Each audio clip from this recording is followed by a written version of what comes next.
সাবেক প্রধানমন্ত্রী ও BNP chairperson Begum Khaleda Zia আজ মারা গেছেন এবং ওমানে অবৈধ প্রবাসীদের বৈধ হওয়ার সময়সীমাও শেষ পর্যায়ে।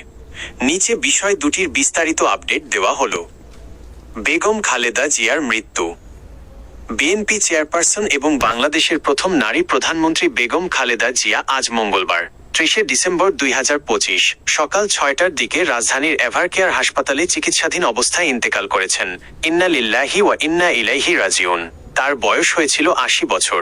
তিনি দীর্ঘদিন ধরে লিভার সিরোসিস, ডায়াবেটিস এবং হৃদরোগ সহ বিভিন্ন জটিলতায় ভুগছিলেন।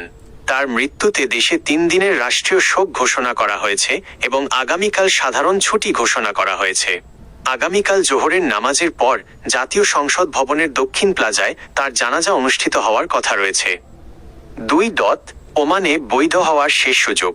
ওমানে বসবাসরত অবৈধ প্রবাসীদের জন্য জরিমানা ছাড়া বৈধ হওয়ার যে সুযোগ অ্যামনেস্টি দেওয়া হয়েছিল, তার মেয়াদ আগামীকাল ৩১ ডিসেম্বর ২০২৫ তারিখে শেষ হচ্ছে।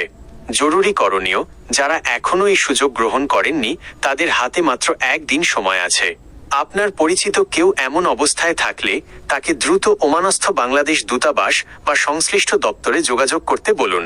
এই সময়ের মধ্যে আবেদন করলে কোনো প্রকার জরিমানা ছাড়াই বৈধ হওয়া অথবা নিজ দেশে ফিরে আসার সুযোগ পাওয়া যাবে। ৩১ ডিসেম্বরের পর বড় অঙ্কের জরিমানা এবং আইনি জটিলতায় পড়ার ঝুঁকি রয়েছে। বেগম খালেদা জিয়ার জানাজা বা দাফনের সময়সূচি সম্পর্কে আপনার কি আরও কিছু জানার প্রয়োজন আছে? অথবা ওমানের দূতাবাস সংক্রান্ত কোনো তথ্যের দরকার হলে আমাকে জানাতে পারেন।